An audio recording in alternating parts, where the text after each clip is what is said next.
you're not, and you're not dreaming because it is us. We are back on the Relationshiping Show. I'm LaDonna Ray, and I've got my lovely co-host. What's your name is? Hey, it's Lorenzo T. Hughes, y'all. Yeah, We are yeah. back. Yes. Yeah, we're back. I don't know if you caught that intro, but I'm not sure. Why am I hearing you twice? Oh, sorry, that's my. Wow, it's like that. Okay, yeah. Yeah. Okay, this man right here, he's on TV just enough. It's I know that you've got some things some in the works, and I'm. You want to tell us a little bit about what you're working on before we get started? Well, I got 3 short scripts that I've written.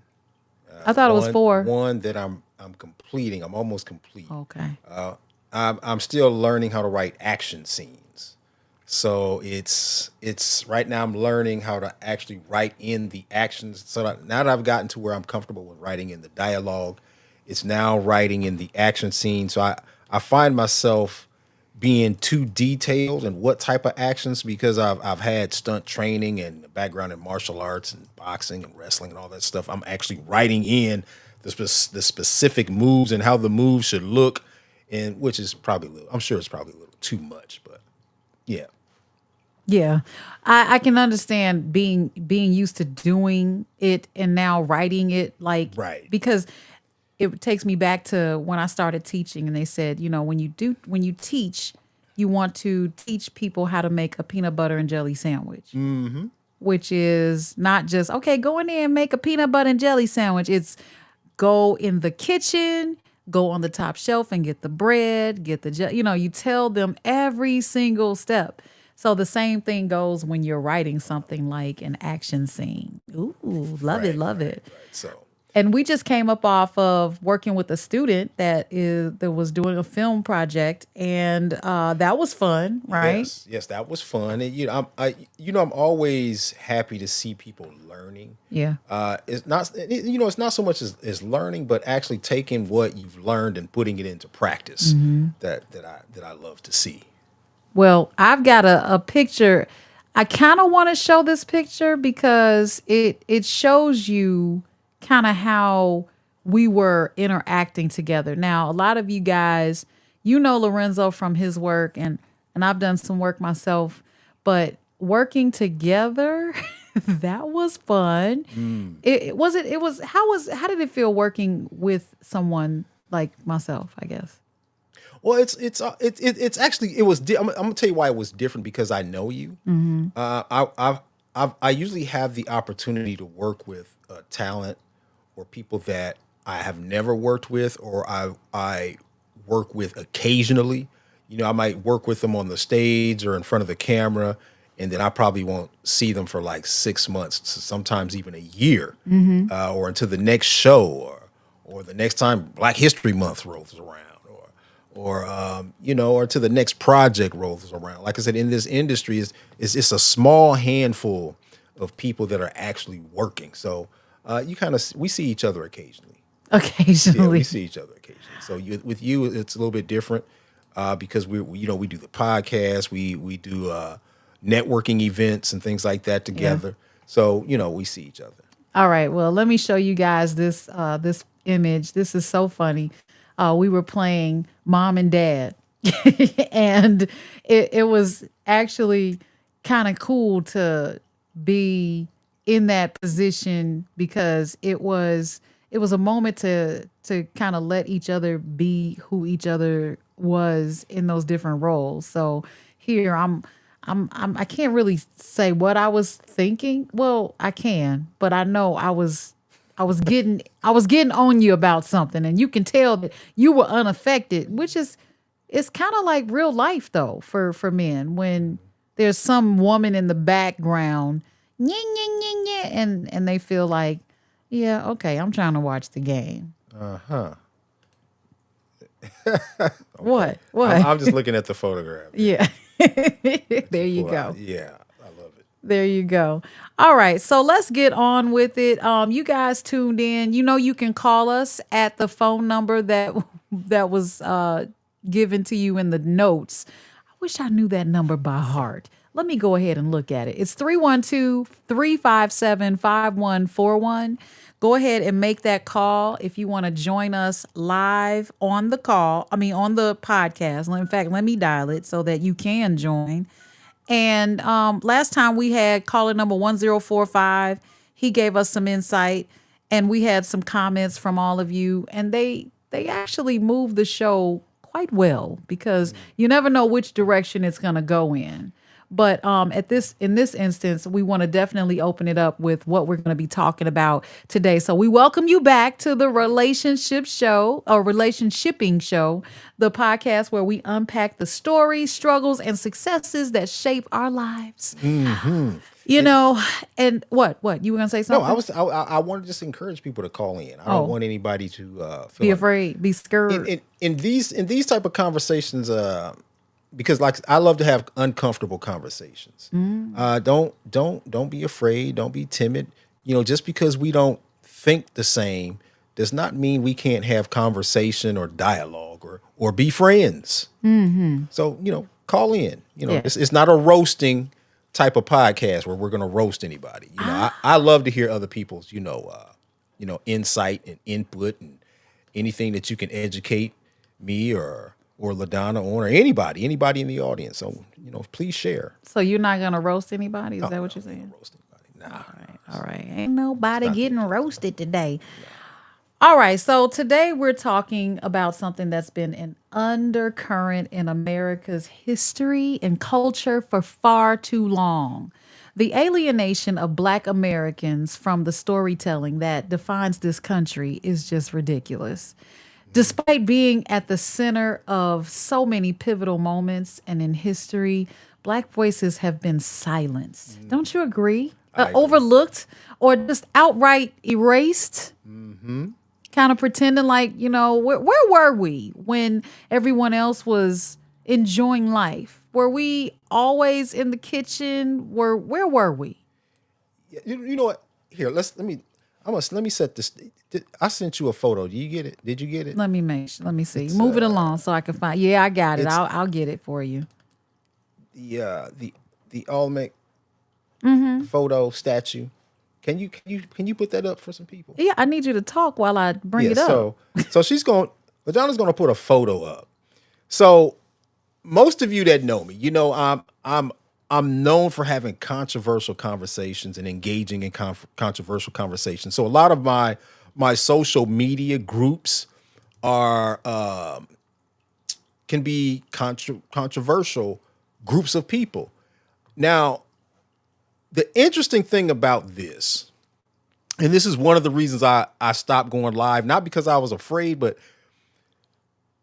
what I had made a comment in a group of Black people. I'm gonna just put it out there. I had made a comment a little over maybe a couple years ago in a group, and it was inspiring and motivational. So fast forwarding to today, an incident happened 2 years ago when I made a conversation amongst people that look like us.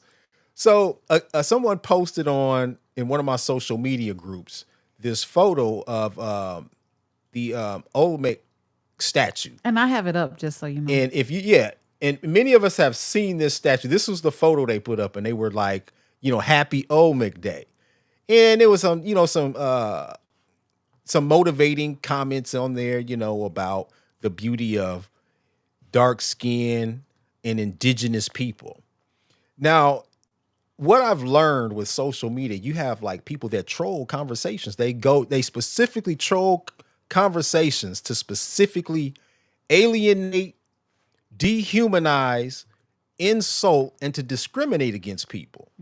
And the comments that I was watching in there, so I went in, and I like engaging those type of people. So I went in and I put in some historical facts that you can actually look up on your own and dates that shows, the effects of discriminatory people. Like what you're going to find is every time we celebrate ourselves, somebody is upset about it. When Even Black us, people, yes, we're upset about it. When Black people celebrate themselves, there are people that literally wake up in the morning.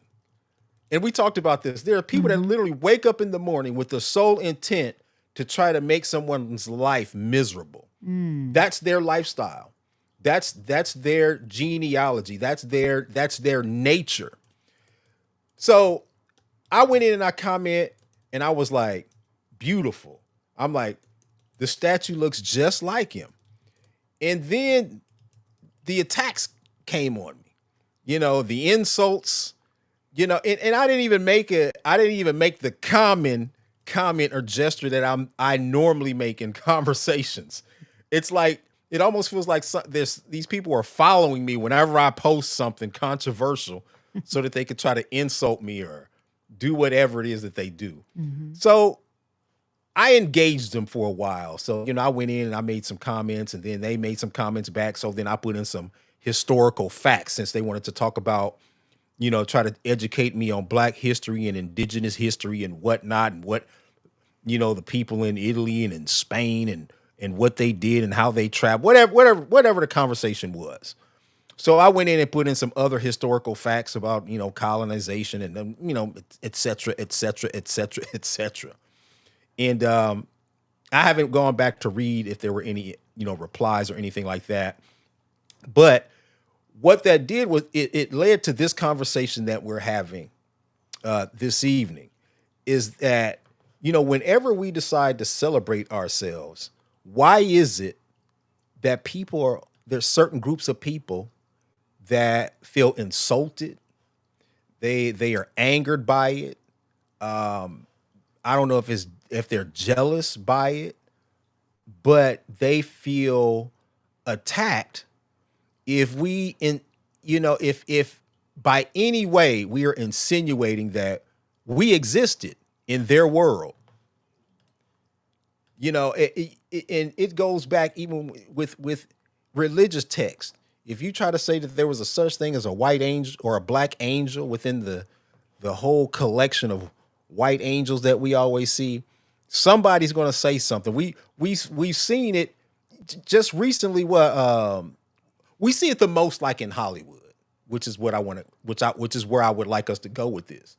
And we're going to talk about. I want to bring up some of the old shows that we enjoyed coming up, Hmm. and I want to bring up some of those. And if I miss any, it's just I'm going to bring up a few. And some of you got a lot of you are going to remember these shows. We may have forgotten some of the dialogue and some of the images that were put in there, but what I'm saying is that imagery is key, Hmm. and we don't recognize that. The beautiful thing about commercials, for example, you run a commercial over and over and over again so that it puts an image and a jingle in someone's head so that they think about you in the narrative that they've written the commercial in, right? So and I've said this to some of my filmmakers, especially if you are an independent filmmaker, if you are a podcaster, or you do anything with media, or even if it's radio, the images that you display and the words that you speak are very, very important. It's almost like a form of ministry. You're going to do either one or two things. You're going to either lead people in the right direction or you're going to mislead people. And you have to choose which one you want to do. Each one has has an objective. Whenever you're writing a script or you're writing a poem or you're writing a book or a commercial or a short film, it's or even a song, even it's going to have an impact on somebody's psyche, their mindset, their way of thinking. It's going to inspire them in somewhat of a spiritual way. Would you agree? Yeah, absolutely. So what I want to do is moving forward, I want to go back and I want to look at some of the old movies that we used to watch And not just movies, growing up, television television shows, shows. yes. Yes. And I want to look at some of those, and I want to drive something home here. When, like I said, when we do podcasts like this, because when I post things, yeah, it's going to come across. Yeah, it's going to. We live in a very sensitive society. People are emotionally sensitive. We have even when I look at the men are so emotional today. It's amazing. Like you can post something or say something. I don't remember us being that thin skinned, but we are. So we're gonna test some skin. Yeah. This evening. Let's test some skin. Let me So see here. even while you pull that up, we have to let everybody know. Well, we don't have to let you know, but this is a sensitive topic. Like if you think about the show we did last time, which was a few days ago, we talked about how protected groups of people use their status as a weapon. Okay. Mm-hmm. And this is not every protected group of persons. Okay. This is just an observation of that comes from as a result of what a group of people have been experiencing, and it needs to be addressed. So And in this case, this is something that is key for us because the imagery that Black people have been presented with, thank you, National Geographic, was almost to alienate us or to separate us from our African roots intentionally. It was already done initially, and then we had no desire because if you put earwax in a sandwich, you don't want to eat it. It tastes terrible. But if you actually visit the African countries, you'll see how beautiful it is, how resourceful it is. And we have been told in the narrative of where we come from that it was slavery, you had to kill for your food. You know what I'm saying? It was a whole different presentation. And of course, when you're used to civilization as it's put in front of us, we feel like we don't want to go back to Africa or we don't want to go back to our African roots because it is behind the times. And that is everything but true. and you bring up a very good point because you were talking about Zimbabwe, was it? That Yes. you were supposed to. So when we had the conversation about you making the trip to Zimbabwe, and you were talking if it's okay for me to say with the chamber, the Black Chamber, The we Illinois were State Black the Chamber of Illinois Commerce. You State got to be Black specific. Chamber of Commerce. Yes. When you guys are talking about taking a trip to Zimbabwe, I remember we were having the conversation on how to promote, you know, Black businesses and doing business in Zimbabwe and going to visit.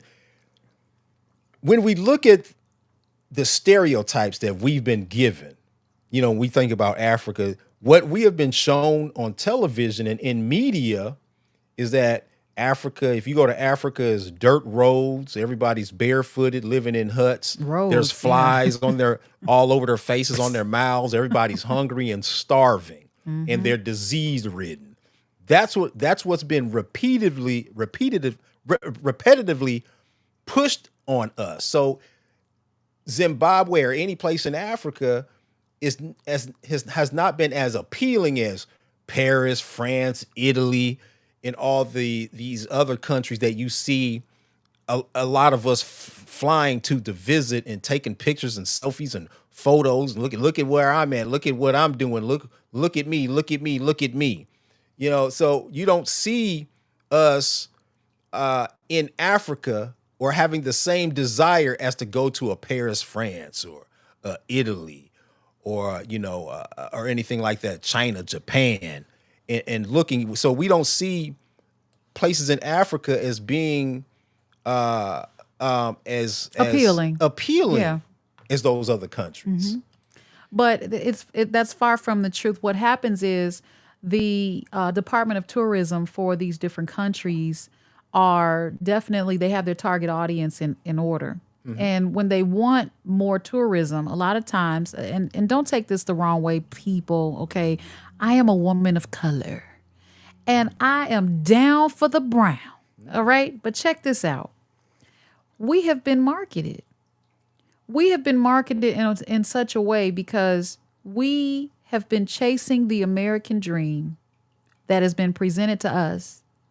And when we chase the American dream that was presented to us but not for us, it kind of mixes things up. Like, what dream should you actually be going for, right? So that's why I say don't be corporate America, be corporate in America. My American dream is to be safe, for my children to come home without being harassed by the police. My American dream, it consists of something totally different than the average American dream. Okay, so me going to Paris, that's great.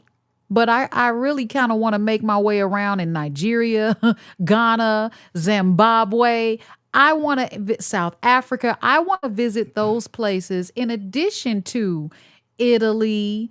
And I definitely want to go to Sydney, Australia, and Iceland. Okay, so there's some different places that I want to go, but I am breaking my neck to get back to my natural roots. So you were saying that we have a few comments before you get on with that. I just want to make sure we say hello to our viewers out there. We've got, Labnificent is back. Thank you so much for subscribing. You are so awesome. Thank you so much. Said, guess who's back? That's right. Sounds like a rap song to me. I love it. And Jackie Valentine is here. I don't want to be uncomfortable. I get it. I get it. We love being comfortable. 'Cause sometimes you got to be comfortable with being uncomfortable. Uh-oh, she said he lying. All right. I should have brought that up when you were lying. What was that? About 14 minutes ago. So we're gonna have to play that back.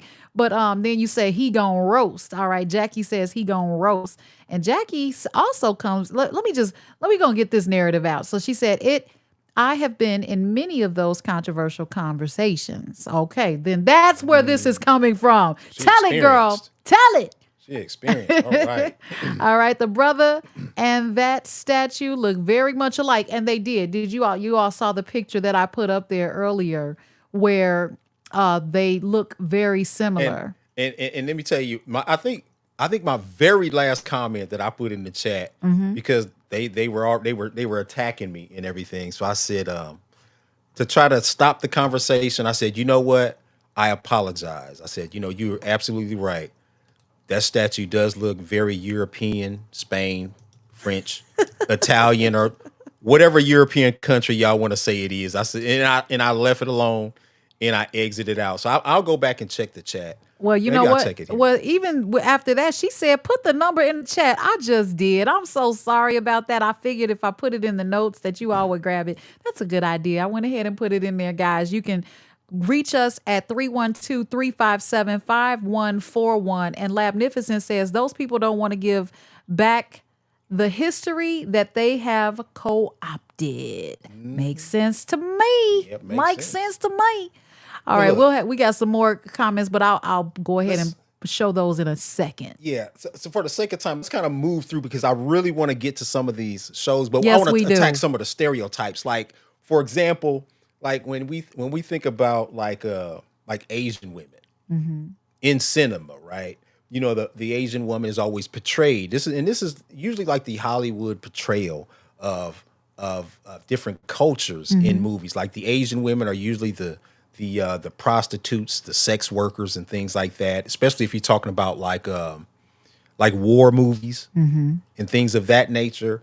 So they're usually depicted as that, or even like the men will be the smart, educated, geek, math whizzes, techie type people. Then you got your Latino cultures. You got the Latin lovers, and you can find that both in the male or female.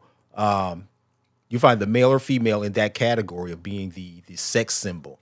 When you look at them on the big screen, and then you'll also see them as hardened gangsters. Your Latinos, but a lot of times you'll see them, as that Latin lover, that sex symbol. Then when you start looking at class, then you got the gangbanger or the criminal. Then you have your American Arabs, or your Middle Easterners, especially like now, since after 9/11, they're usually like, they carry on the terroristic stereotype, as being a terrorist or Well, they've been a pretty threat. careful with that. They've been real careful with that one. So it's like whenever you see them, they're always planning some type of demolition of somebody's country or whatever. You'll always see that block of clay with some batteries and some wires going into it. They got some hideout somewhere putting together some block of clay. So did MacGyver. Come on now. Same thing, but you know what? You make a very good point. He was the original terrorist. You know what? You are absolutely right. And you chewing know, gum. and the He'd crazy have thing, chewing gum and that aluminum foil. yes. You know what? Suddenly, I'm yeah. gonna say this real quick because I'm gonna tell you this, y'all. This is really funny. I remember I think the last episode I can remember with MacGyver, and I think I was a little older. When I say older, I might have been in my early 20s. And y'all, I don't even know if I should even say this, but he made a bomb, right? That was I thought was amazing. What he did was he took the blowtorch and he took a light bulb and he melted the threads of the light bulb and he took the end of the light bulb off, right? And he left the wires intact. He was very careful, and he filled the bulb up with a gasoline oil mixture. He filled it up and he put the electrical part of the light bulb in and screwed it back on and glued it up back on there Children, do not and try this turned at it back home. into the light socket. So when the person came and pulled the chain of the light switch, and I was like, "Oh my God, like should they even be showing this on television?" Why couldn't they just shoot I was him? like, "What?" Are you listening to me, Lorenzo? Okay, y'all forget, you know what?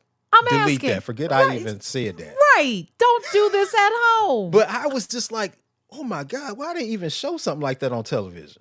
But anyway, moving right along, I just had to tell that story because I've never really told anybody because I thought it shouldn't have been put out there, and I just put it out there. But So anyway, we're gonna have a bunch of listen, copycats, no, man. but anyway, moving right along, we talked about the Arabs or Middle Easterns. You know, they're always on a camel, riding a camel, or they're doing some type of terroristic demolition. You were on a camel recently. That was, I was trying to entertain folks.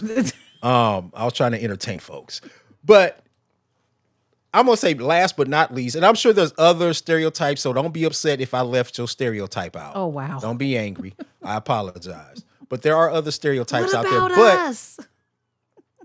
going to the black stereotype, the black stereotype has been one under scrutiny for years, going back from black to blackface, where we couldn't be on television, where where whites would play blacks by putting on black shoe polish or whatever the stuff they put on their face and white lips. You know, but we've been depicted, as the help, the slave, and we're gonna see, and you know what, we're gonna see it as we move into Black History Month. That's when, as talent, as artists, that's when our working peak kind of goes up. So when you see us working in film and even on stage, we're usually the help, the slave, no sir, yes sir, and it's gotten a little better, where we're able to play superheroes and things of that nature. But you still going to find some pushback.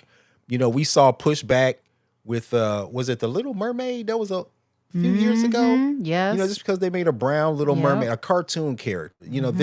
There's going to be so much hate just because someone, or just because there was an image made where that shows that shows any level of inclusion Yeah. within the world society, that you may have existed or have some inclusion. There's going to be some pushback. The only time we're appreciated is when we're the help, or when we're helping, or we're being saved by someone. It's rare that you'll find a lot of pushback if we are put in the position of being the savior. But now I just want to go back just a little bit. What about when we play other groups of people? Like you were on a camel. People don't believe me when I say you were on a camel. It's right here on the screen. You were on a camel right there. That's you. You on a camel well- playing a Middle Eastern person. When you have the opportunity to play make believe, Okay. I have, and like a lot of my listeners, and I have the opportunity, being a light-skinned, butterscotch, caramel-colored male. I can play kind of, that Middle Eastern. And I don't. What is Middle Eastern, by the way? Is that like, what does that mean? It's a, there's a an plethora. Arabic Yeah. nature. Yes. Egyptian, Individual. And Arabic. I can yeah. pay that. I can play that demographic to a degree. So Let me hear your accent. no, I'm working on that because I played that role. I said, man, I got to work on that dialect. That could be a paycheck, So I'm going to be working on that dialect. All right, I'm going to take the picture away. Yeah, You're okay. free to speak now. Thank you. Oh, me on the camel. Yes. Nice. But we always play that stereotype of being the help or someone being saved, and that is always the narrative.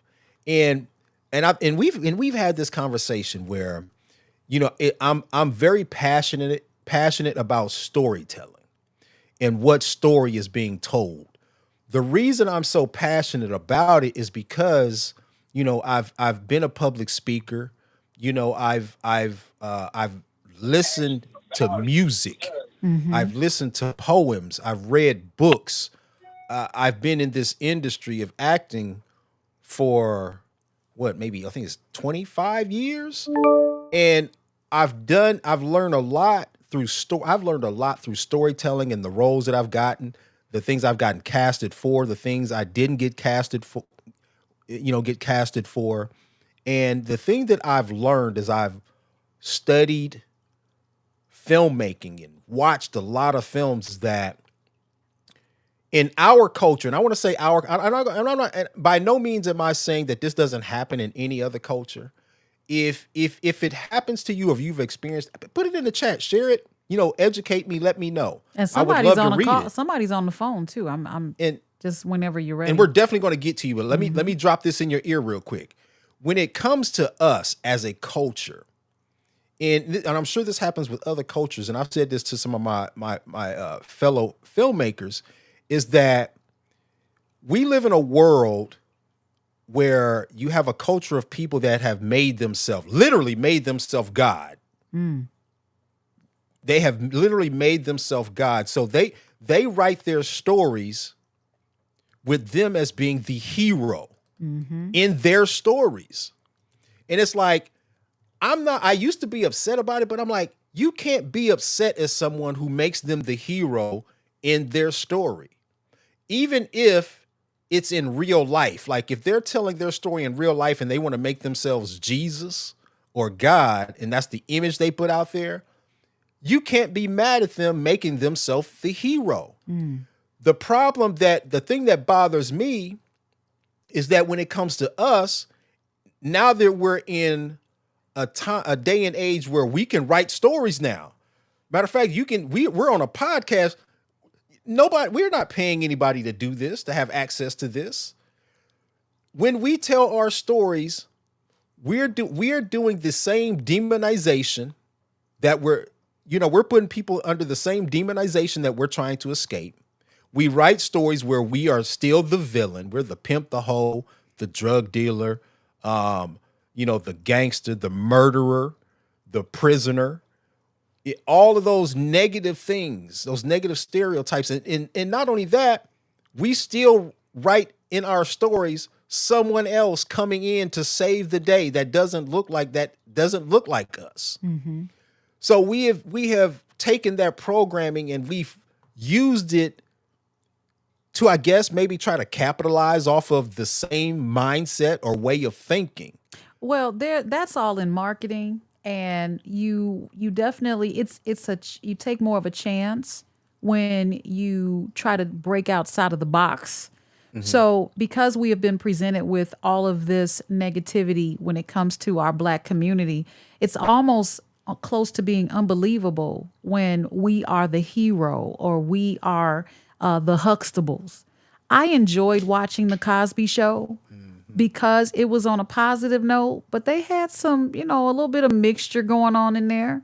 But they had a good run, and they had the budget to take that chance. If you are a new filmmaker or someone who's trying to get the attention or gain the attention of your own people and investors, if you know how the game works, in order to get those large, big pocket investors to invest in your project, they don't want to see you as the hero. They don't want to hear your positive music. They don't want that to go into the atmosphere of your community so you can rise above them. I didn't even write that in. I didn't even music. Go ahead. I'm listening. I'm Oh, sorry. yeah. So I'm sorry. I went off on the deep end on the music. But because of that, you are sent back to the drawing board to make something that's more acceptable to what the larger investors will invest their money or put their money up for. And this is what kind of keeps us in the box of showing and depicting our own community as being the villain. We are just now building our own studios. We were told to pull ourselves up by our own bootstraps.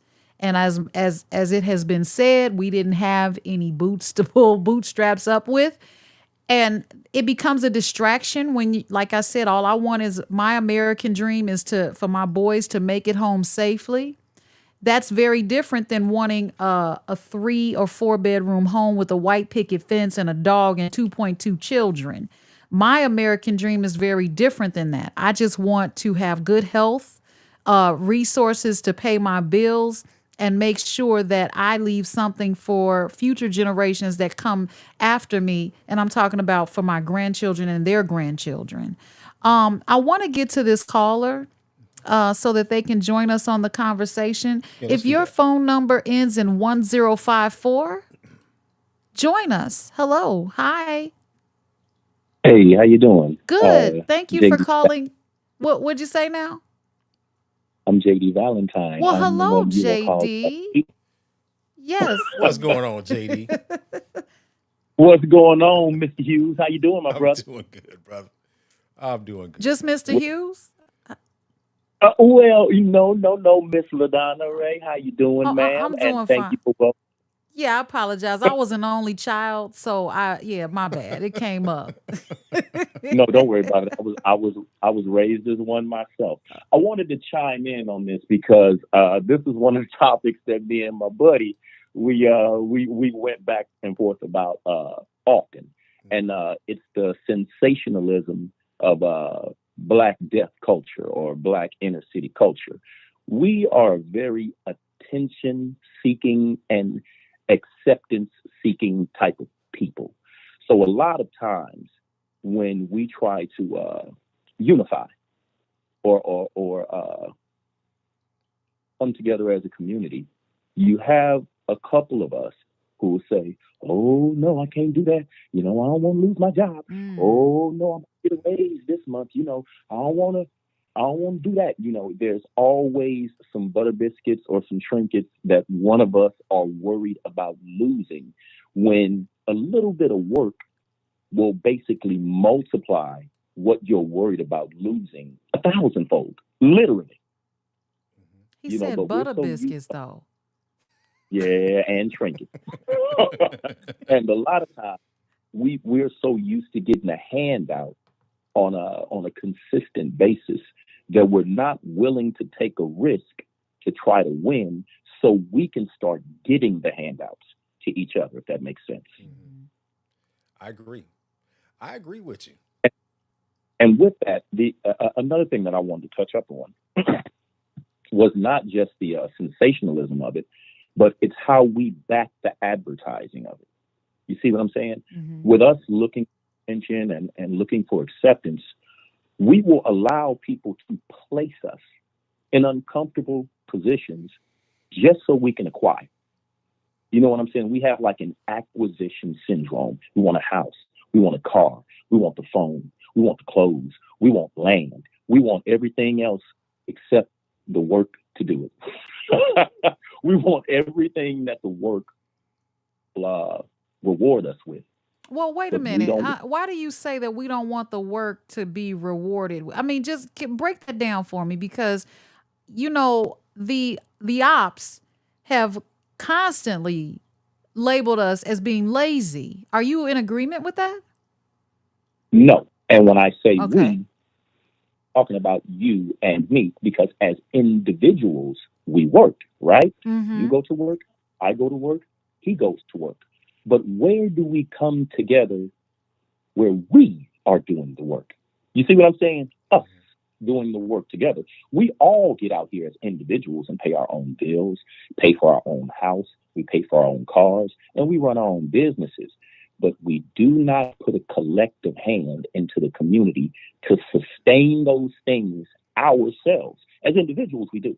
There's not a lazy black person that I know, Hmm. but there is a lazy black community, if that makes sense. Yeah, I see what you're saying. Both Lorenzo and I are on WVON every Saturday, and the caller that called in last week made a comment that made me cringe. She said that because we were talking about the benefits of possibly doing business internationally, we're always upset with how much red tape is in certain cities, Chicago being one. And so now let's take our business internationally and work with Zimbabwe and work with through their liaison Zeta so that we can get a leg up and get the warm welcome of Zimbabwe, which is on the continent of Africa. And her response was, is the government involved? Because I'm skeptical when black people are trying to get ahead. I could not, and my heart was wrenching because to hear us say that is saying that we have accepted defeat, we have accepted failure, and we have accepted being the have-nots. So if somebody is trying to give you a way to do better for yourself, all of that marketing and all of that programming and all of that slavery worked. But if we do not believe that it is possible for us to get ahead, period. Well, let me piggyback on that. I kind of agree with the lady that you were talking about, and I'll tell you why. Um, we our issue is we don't have institutions, right? It's not the wherewithal, it's not the work ethic, it's not anything like that. It's because we don't have institutions. Institutions are the basis of the community. You need a hospital, you need a bank, you need But grocery we've stores. had You see, hospitals and banks and grocery stores. What happened? Why aren't they here? Tell me. because white ice was colder. Once we got a chance to go Yep. work for Goldman Sachs, once we got a chance to work for Ford, once we got a chance to work for these upper echelon companies, when you have how can I say this, an old school black mind state. Remember, this is conditioning. Mhm. Okay, Oh yeah. we have not been unconditioned, so you cannot take a dog that was conditioned to kill and then put him in a new society and say, see how much better everything is here? Look, you don't have to kill anymore. They're going to say, all I know is how to kill. I'm going to kill. So the moment they get an opportunity, they're going to do what they're used to. So Hmm. that's what the thing about reparations was to repair the mind, Hmm. because your body is only going to collectively do. I mean, as far as individuals, like a lot of individuals together, a community, collectively, there's a collective mind state. You see what I'm saying? Now, Hmm. individually, we all think for ourselves. But when we talk about black people, you know what they say? Oh man, black people don't tip. Oh man, black. There are these stereotypes, and that's part of conditioning. So with the thing going back to Africa or repatriation, things like that, they won't even give you direct citizenship. They give you the right to abode. That's not citizenship. And you have to bring a bag to Africa with you, a major bag to do business. Whereas when they come over here to America, they get money to come here and they get dual citizenship. So the incentive is not the same, and there is an expectation of Black Americans to go there to uplift their community, and there is no expectation for them to come here to do the same for us. Now, with that being said, that doesn't have anything to do with individually how you organize and collectivize people in that environment to do those things. But if the government is involved, I just want to ask one question. What government in the world has ever had the interest of the Black American at heart? Well, they definitely have the Black American at heart. We contribute $1.8 trillion. They got to keep that going. you No, no, know. no, no. The interest. No, I The know what you interest. mean. I'm agreeing with you if that makes any sense. Zimbabwe I is think offering a dual citizenship as there, we speak, and that right. has been in I think that's been for almost And you 10 can get it, years. and you can get it within 7 days. Yeah, When we spoke, when I specifically asked him, I think he said you can get it within 7 days. yeah. So I want to kind of a lot of times when we talk to people on American soil, which includes us, because again, I was supposed to be leaving at in the morning to go to Zimbabwe. I'm not going this go round. I will be going in a few months. Now, I know that a lot of the comments that have come through have constantly said, well, what are they doing for us? And what about us? And what are we doing for us? I'm looking at the opportunity to work well with people who are like minded that want to do something. And when I try to work with my brothers and sisters locally, it's like I'm begging for real. You know what I'm saying? And it's not 100% begging all the time. No, it is you have to prove what you've done, who you are, who you're connected to, what you got before anybody says, okay, maybe. Well, I mean, is that the same as? Exactly. Because I'm gonna tell you, I'm not gonna lie. I want to see your work first, but that's with anyone. I mean, I Yeah, don't make that exclusive to one group of people. I want to see if before I work with you, I want to make sure that you're doing quality work. yeah, but you know That it's way deeper than that when it comes to us working with us. Absolutely, they Well, I can. require more. Well, I'll say this, and here's where I'll chime in on that. That goes back to what I was talking about with the conditioning. If you want to work with someone black, right? And I'm talking about specifically a black American, not a black immigrant, right? Somebody that's native to the soil, not a first generation or anything like that. I'm talking about Jim Crow, mass incarceration, civil rights. Your family goes back through the history of this country like mine does. Hmm. When you try to work with somebody black here, if you ask them to dig in their pocket, pull them teeth. You see what I'm saying? For my company, I run a video production company down here in Kansas City, Missouri. All of my clients are black. Probably 90 to 95% of my clients are black. And I've been running my company for years, right? I make a living running my company. Lorenzo actually remembers when I had a job before I was able to run my company. But I had to buckle down and fish through people because I've done business with white people, I've done business with Latinos, just many different demographics of people, right? And everybody is the same. Eventually, they want the hookup. But when you work with black people, they're willing to give their labor, they're willing to give their time. Sometimes they're willing to, bring others in. But when you ask them to dig down in their pocket and give something as little as $25, $30, they won't do it. But they'll definitely go to 24-hour fitness and pay the membership. They'll definitely go to Trader Joe's or whatever the best grocery store is. They'll go to Tiffany's. They'll go to all of these white owned companies or other owned companies and dig down and pay whatever the cost. Right. And when Loretta and I ran a talk show together, there was a woman on the talk show who said she would go and buy hair from white owned companies just to show them that she could afford to do Absolutely. Uh, it. th- I remember yeah, that. and there's a ad campaign. The Ad Council put out in the '60s. If you take a look, just search for it on YouTube, where they talked about how we've been leaving the black Negro out.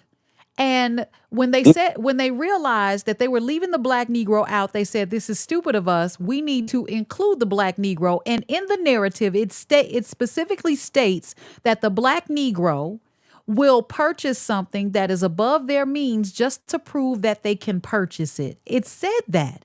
And that is, yes, Absolutely. that is what we do. Now, this goes back. Now, remember, we started off talking about how there's been lack of diversity in the television programming and the film industry.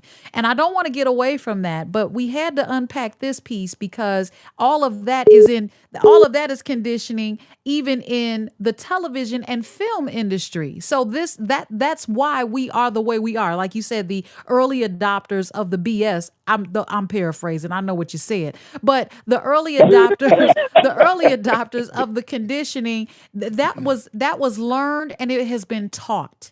It was learned and it's been taught and it's been taught. And I remember hearing white people do it. Okay, well, white people do it. And Lorenzo and I had a deep conversation about this before coming on with this. And one thing that we realized, well, I know I did. I think Lorenzo nodded, so I guess he might. But here's the thing: white is not of color. Black does not mean color. What it means is status protection. It's not about being black or white. It's about this is how we eliminate who's not part of this protected status.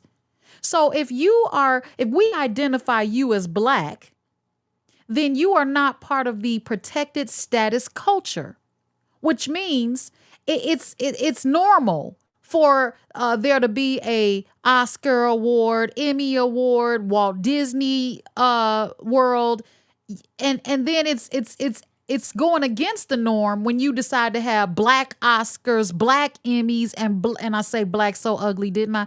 But black Walt Or Disney, like black. like black, Yes. right. I It- said it on purpose, and right? And I'm telling you this for a reason. It's because we feel like in order to compete or be included with them, that we have to do the exact thing that they're doing in order to be considered equal. No, no. no, we will never. There is no equality here. You know why? Because the United States culture or the government, if you will, was created to protect that status I was talking about. So there's no room for the unprotected status. And the reason why this is because it would dig in their pockets. The reason why they don't mind throwing you $25 here and there is because it's a drop in the bucket for them. But for us, that $25 we could be $25 short on a phone bill. You know what I'm saying? And we'll I pay for got the experience because we want to look like them. We'll never look like them. Never. And that's why we we won't. bring this point of this show. And I'm gonna talk about the doctor on the surgeon on MASH if it kills me. But his name was Dr. Spearchucker. What the doctors? If you watched MASH from 1972 to 1983, there was one positive black brother on there by the name of Dr. Oliver Harmon Spearchucker Jones. What year was that? 1972 to It 1983. was bad.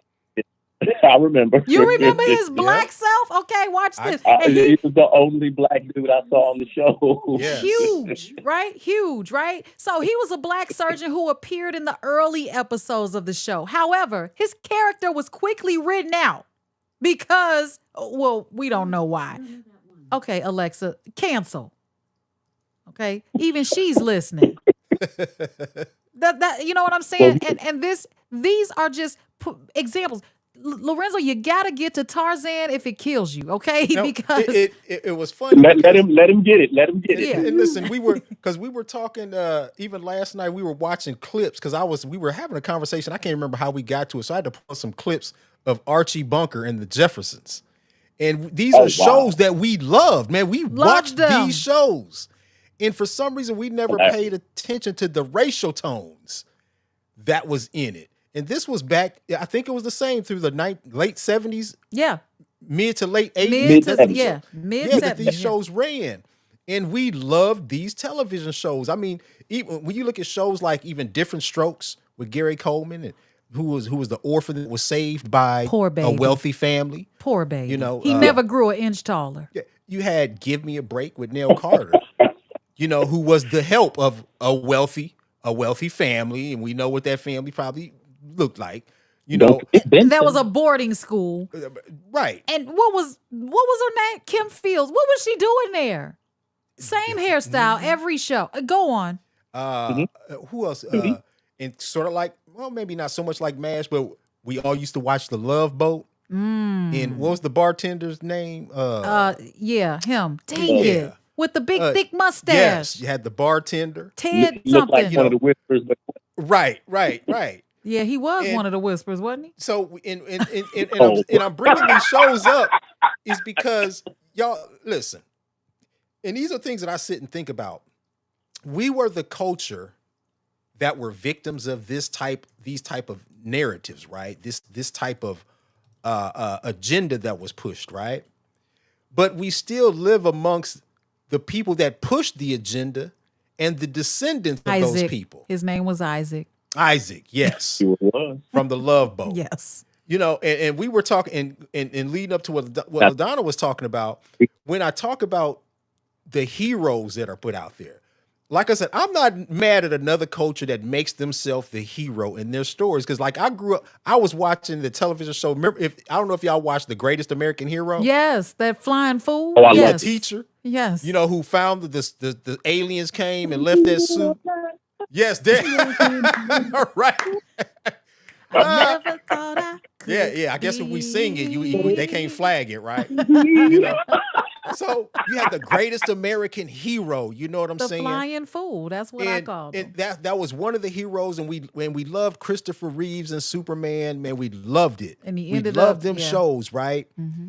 But then it's like when you go look at them making themselves the hero, and you even just look at it even closer, they even made themselves like Tarzan, Oh, Lord of the jungle of Africa, in Africa. swinging through the trees, right? Who can literally wrestle a lion. He spoke to all the animals just like, and I got this from a clip that Muhammad Ali was talking about.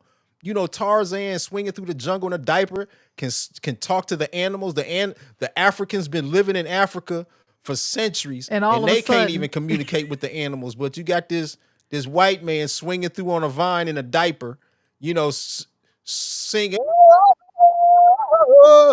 and we watched Tarzan. Yeah. That's what we watched on television, and that was believable for us. So when not only that, they've made themselves Jesus. Oh boy. And then, then when I look, and it hurts me and bugs me when we write stories and we can't even write stories where we're the hero, or we're afraid to, or we're afraid that nobody will pick it up or pay us for it. We still cannot write stories about us. Matter of fact, we'll write the story and somebody will direct it based off of their vision of what it should look like, or they'll write the story. Somebody that haven't even lived the life will write the story, produce it, and gain wealth off of our stories. We see it in music. I'm glad you brought up music. When you look at the music in the 80s, when it was political, when the men was talking about baby, don't leave me and everything, when they were talking about can you stand the rain and all that stuff. Now we look at music now, it's like that changed. That changed when we were talking about fighting the power. Yeah, and you brought to say when they talked about fighting the power, the name of that album was "Fear of the Black Planet." Mm-hmm. You see what I'm saying? Yes. And they really, that's why racism exists, because of genetic annihilation, due to Frances Cress Welsing. That's in her book. And I'll say it like this: the reason we write those stories, the reason we write those scripts in a certain way, is because we always have to take them to someone else's institution. Institutions, like you can't approach a government just by yourself without businesses, without financial backing, without institutions, because institutions are what protect the people.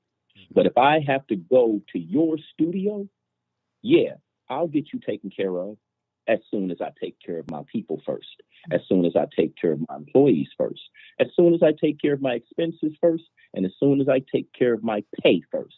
Okay, little Negro, now let me see your script. Okay, yeah, I got a little change left. Now you make a change. Change this line, change that paragraph, take that out, lighten the skin. We're going to do the hair like this, and then you'll get the 500,000. But I need $1 million. Do you want the 500,000 or not?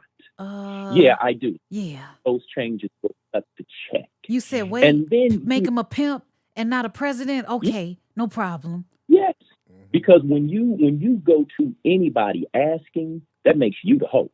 Yeah. You see what dang. go to anybody with your hand out, you the hope. You see what I'm saying? Because you asking for daddy to take care of you. But if you got your institutions together, that make you daddy. And your financial And you can take faculties. stuff. Yeah, you got to have your So, financial faculties in order. so you saying I got to rub the Diddy lotion on? I mean, let- well, I thought it was baby oil, but What- however you. I'm done. Ah, So, Diddy and like lotion. a lot of black billionaires, millionaires, right? We got all the money. As far as people in the world, we in the top 10. The black American is in the top 10 as far as wealth. But you know something? The Latino is surpassing us. The East Indian, as my homeboy likes to say, is starting to surpass us. Well, why are the Latinos surpassing us? Why? We want to talk about this one because this came up in another conversation. Why are they Why are they able to surpass us? Tell me why. Because they have their own bodega, they have their own taqueria. How'd they get have it? their own How did they get all of that over here? collectivizing their resources. And stepping on the backs of us. No, yeah, well, we allowed that. Yes, Keep in we mind, did. we Yes, we voted did. for that. Yes, we do. So we can't then cry foul after we said we thought these people were going to align with us. Just like in this past election, you had a lot of people that thought they had alliances that were not there, when the only alliance that you need is the person you laying up with that look like you. And so when you got one that is a team, black man, black woman, that is a winning team. Right. You do not need to look out that group unless you want to, right. or unless that other group has something that you desire to acquire. That is what breaks unity. Yeah. And a lot of times, the reason why I said standing on the backs of us is because America stands on the backs of us, period. Okay. Now, for all of you guys that were thinking about sponsoring our shows or anything like that, please do so still. Okay. This is called observation conversation. And when you're looking at how we're so inclusive, you've got someone called me up, and I said this in the last show. Someone called me up and said, Trump is gonna get rid of DEIA. And I reminded them that was already done last year, which would be on Biden's administration during that time. But what will we do with it at this point? Like, no matter who's in the seat, we have a responsibility at the table. And if we're not taking that opportunity, if we're not doing what we need to do, doing our homework, studying, getting people in position to get them in power, and then putting our resources together, I don't care if it's the $25 you were talking about, or the $25,000 that we can all collectively pull together to put a political figure in office, or to should I say, endorse someone for the next campaign. We don't do that for real. You know what I'm saying? We're casting our vote, or we're casting our bet, because that's what I call it. We're casting our bet, but we're not casting the net. I'm not trying to rhyme like Jesse Jackson. It just did. Okay, I'm just saying it takes all of us to collectively work together, like you were saying earlier, JD. Why don't we work together? We don't work together, and that's because divide and conquer, and that is what has been presented to us, and that is how a person can say, "Well, I can't see for real if it's legit, if it's about black people doing better or moving forward, or for the benefit of black people." How is it we can't even visualize that? I'll tell you, because it costs. Anything that costs money, like you would not have had a 90+% black female turnout for the vote, and then there 80% black male turnout for the vote, if it costed money to vote. Okay, voting is free. Okay, and anything that's free usually gets a mass amount of people to come to it. Yeah. But make it $50 to vote. Just $50, right? And it might. There's going to be a huge problem. There's going to be an enormous problem because people are going to say, I can't afford it with their Jordans on their feet. Oh, I just can't. I got to pay my water bill with the Dooney and Burke on the back. You know what I'm saying? Oh my God. I don't know how much longer I can do this as they speak through their iPhone. It's not that we can't afford it. It's that we don't want to pay for it. Look, I refuse to get an Android. Don't talk about the iPhone now. I was with you. I was with you till you said that. You know what? I don't know what it is. Something about me told you were team Android. I didn't want to say anything, right? I didn't want to say anything. But I am anti-Android. I am anti-Android. Okay. And look, and my guy, as we look, he got the dual lens in the screen right now.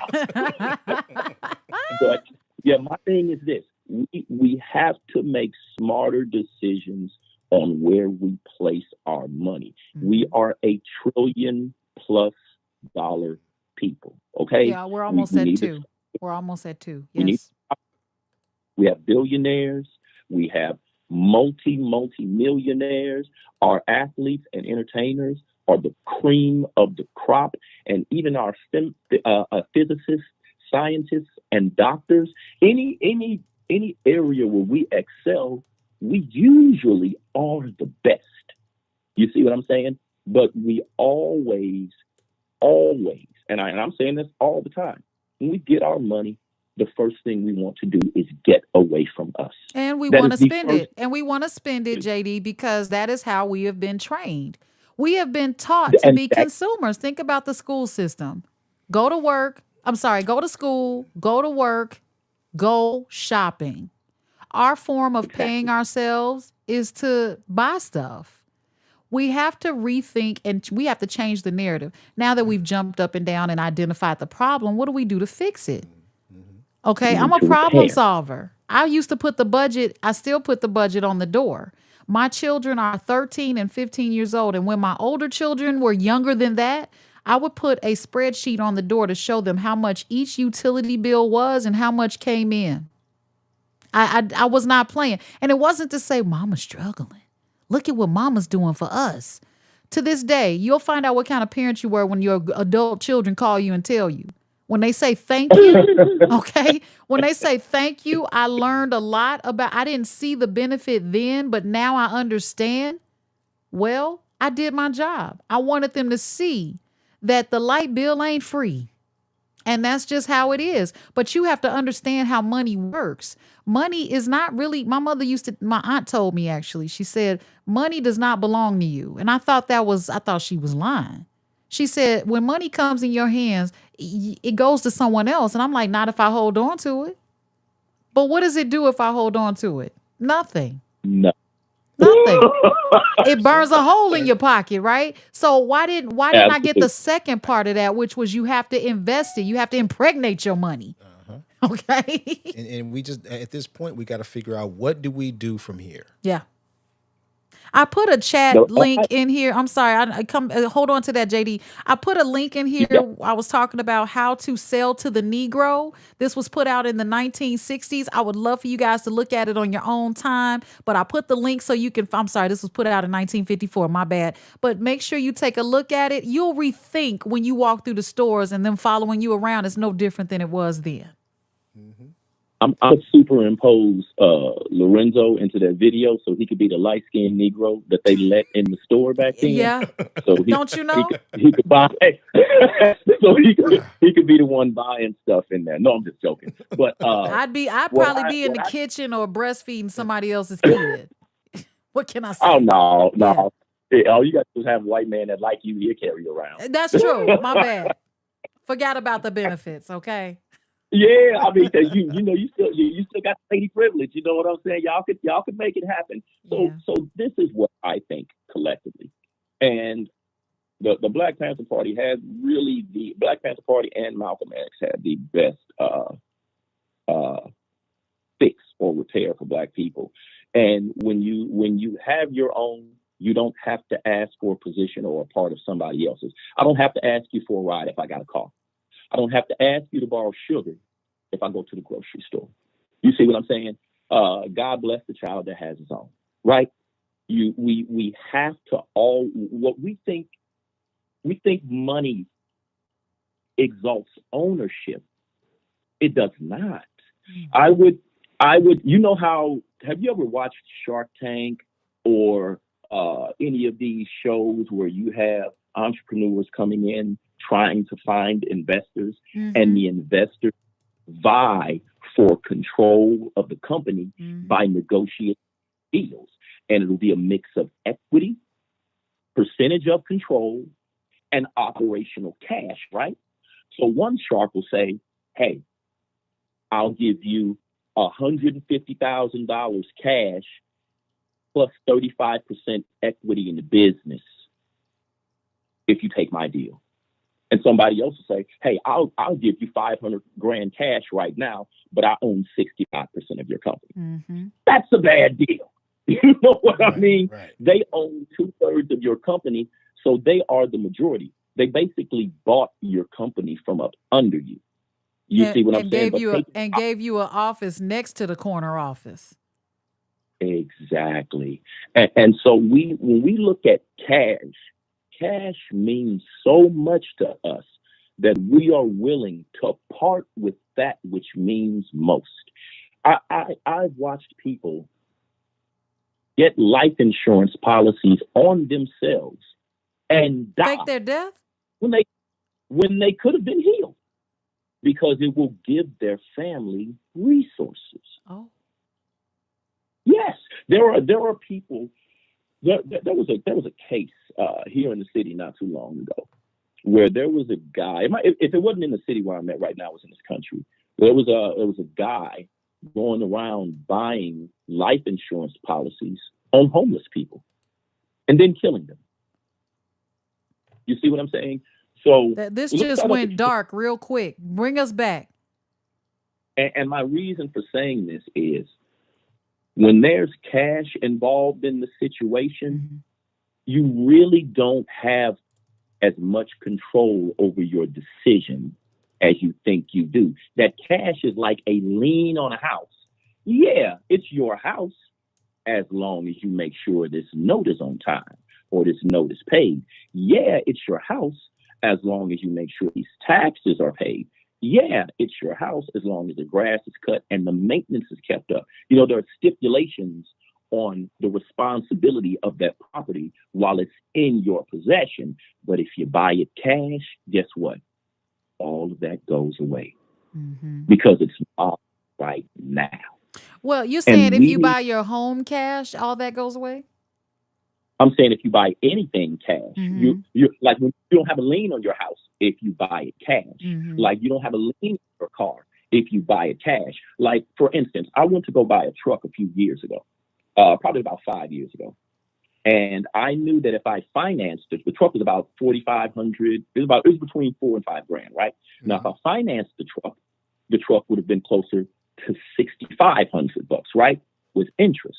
And that's me going through the dealership finance.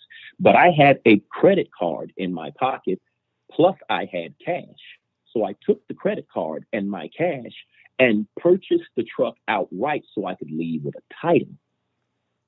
And then the amount that I paid on my credit card was much lower than what I would have paid to a finance company. You see what I'm saying?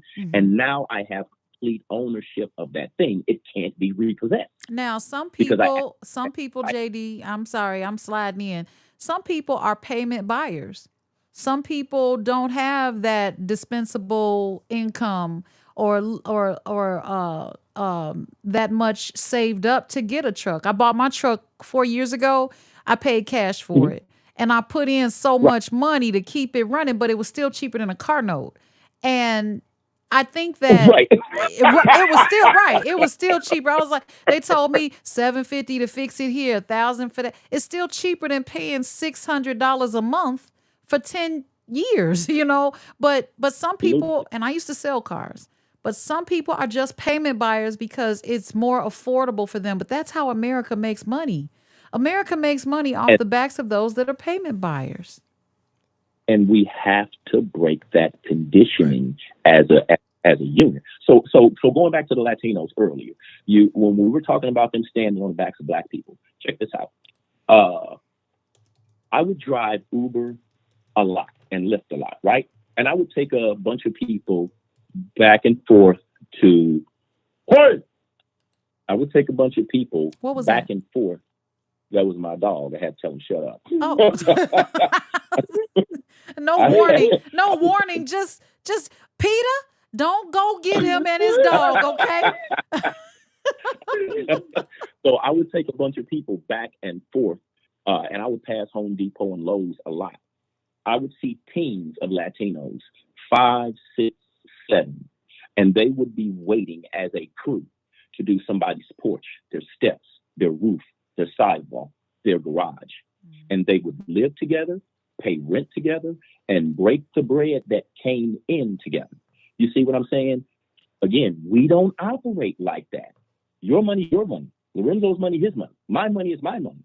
But as soon as you say, "Hey, Lorenzo, I'm gonna need that 600." Hey, man, look. Now I got this bill to pay. I got Oh, you that bill to sound pay. just Hey, like Jay. him. What? How'd you do that? and so with us, we are much more stingy with each other than we are anybody else. We will share our resources, our time with other people, and we don't have an issue with that. We just won't do it together. Now, other people do it together. They just won't do it with us. Hello. So if we're taking our revenue and combining it with their revenue to support their demographic, their population, their institutions. Oh, girl, I love Taco Tuesdays. Oh, man, I love going to Sin Zeddy's for pasta. These are other demographic foods where you go to their locations, you get served by their people, and you pay them your money. And they smile in your face. But after you get out, they take their money to the bank, and you got to add up what's left. And after You you know, pay $50 for a meal, that's a week's worth of groceries. Well, You see what I'm saying? I do see what you're saying because it's very prevalent and very, very obvious, but we still go and do this. Now, the one thing we have to do is change things inward, outward. If we keep looking in the mirror and not seeing success, what do you think we're going to pass on to our children? Okay. What do you think we're going to pass on to our community? So if we don't see success and loyalty and trustworthiness and good products, good customer service, if we don't see those things within each other, then what do you think they see? well, Yeah. What we do. I Yeah. was reading what Dust for Tears was saying. He was saying unless you pay the king his dues year after year, therefore you own nothing. It's by design. And I agree with that to a degree. And, and it goes back to what I was saying when you live in a society where that society has made themselves God, we're in a position where when we pray for things or we want things, the only people there, the closest thing to us to bless us with those things that we want are the people who have made the rules or in position to to uh to bless us with the things that we're asking for. They have literally made themselves God, not only just through media and everything, but with controlling, majority of the resources. And we can't because we like he was saying, we're paying to the king his dues year after year. As long as we're doing that, we're still going to be worshiping that king or that God. Because they have But don't forget, and if you disagree with me, put it in the chat. They have literally made themselves God. You can look at all the imagery. I matter of fact, I do an after school program at one of the Catholic schools, one of the dioceses. I had to go through this whole diocese Watch it thing, now. You gotta go back to work. Now, careful what and you say. I look at the imagery. Like I said, I don't when I brought it, even when I mentioned it to you, LaDon, I said I don't knock it. I say they're doing what they need to do to present themselves as a god to their people. Mm. How are we presenting ourselves to our people? Because they're presenting themselves not just to their people, but even to us. They present themselves as gods and as heroes. Now you mentioned the Maryland doctrine of exclusion. I have it up on the screen. If you, is do you want to tie Yeah, that yeah. in? Yeah, I want to tie that in because I want people to see this. And because it's something that they don't teach it in school.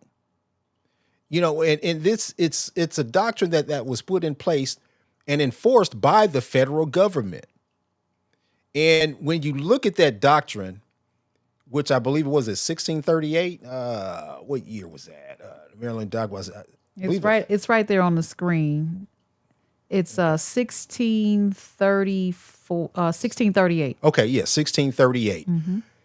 When you read that doctrine and you look at yourself today, you have to ask yourself the question: how powerful was this doctrine? Does it still exist, or was it given a different name that we're not aware of right now? So it's like you got to ask yourself the question. Well, what does the doctrine say? I don't have it up on the screen, but All right, let I'll me read pull it. it up. Let me Okay, pull it I'll up. read it. Look, The I I don't can Maryland. see. read it. You can read it, JD. Yes, it says the Maryland Doctrine of Exclusion was an edict issued by the Maryland Colony Council in 1638 that established Black people as a non competitive, subordinate, and non compensated workforce. The edict stated that Black people, including their descendants, would not be allowed to enjoy the benefits of white society. Maryland's first slave law was passed in 1664 and established the idea that blackness equaled slavery. The law stated that all enslaved people would serve for life and that the status of slavery could be passed down through the paternal line. The law did not make exceptions for religious beliefs, and its main purpose was to ensure that Black Christians could be held in perpetual bondage. Mm. Now, I know what you guys are Power. thinking. That was in 1638. Well, guess what? It was never repealed. Right. it's, It's still on the books. it's still on the books and in the minds of their descendants. So, in knowing this, how does that change how you move? Do we put our heads in the clouds? Do we say that is so old, it doesn't appeal, it's not for me. It just does. Back in It the has, old days. right, that's back in the old days. I'm on TikTok, so I'm free. I don't see color. What did I just say? Color is not what it's about. I don't see color. You say what?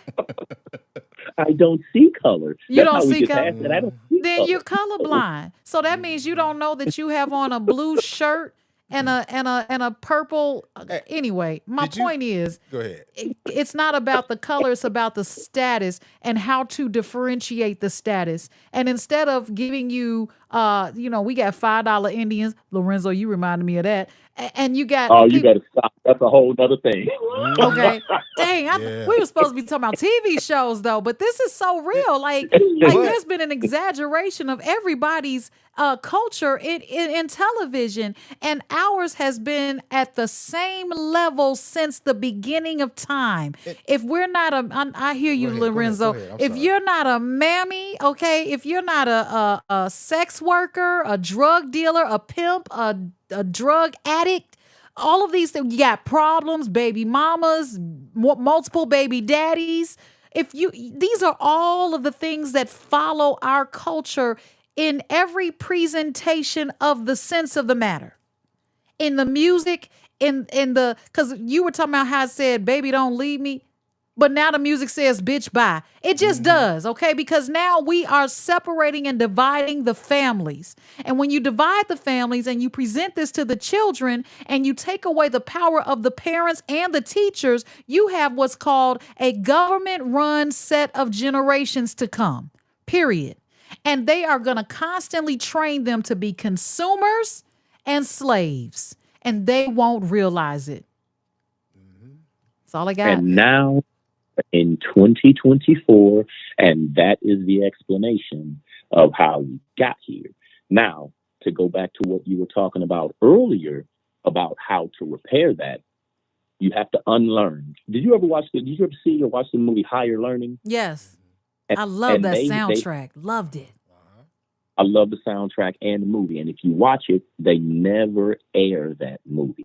They never air it at all. And because it's telling you it had an American flag, and I'll never forget, it said unlearn. It was the first time I saw that word before. Unlearn. And that means you need to recondition your mind, meaning you need to let go of what you know and open your mind to what could be. You have to unlearn. And so what I do with myself, remember you were talking about how you know that you're a good parent because when your children grow up, they will tell you. Well, with my son, daughter is grown now, but with my son, I enact consequences swift and immediately because this is how the white system handles Black people. They enact consequences swiftly and immediately. So if I ask him to do something and he doesn't do it, sometimes, seldomly, but sometimes you get a second chance in this country where it just fly by night. This thing happened. But if you let it happen again and somebody picks up on it, you're going to get the brunt of the consequences, whether it be a debt, whether it be a jail, whether it be violence, or whether it be shame. You're going to get the brunt of those consequences. And you have to walk with that scarlet letter on your back or on your chest or on your head until you do the work, keyword, until you do the work to get it up off of your back. Now, it's easier to do the work when you got a team member, when you got somebody to walk with you, when you got a husband to lean on, or you got a wife to lean on, or you got two parents at home that can give you masculine and feminine energy and help reinforce your position and where you're supposed to be in society. But if the home is broken, which is it's still functional, but it's functionally broken, you produce functionally broken people.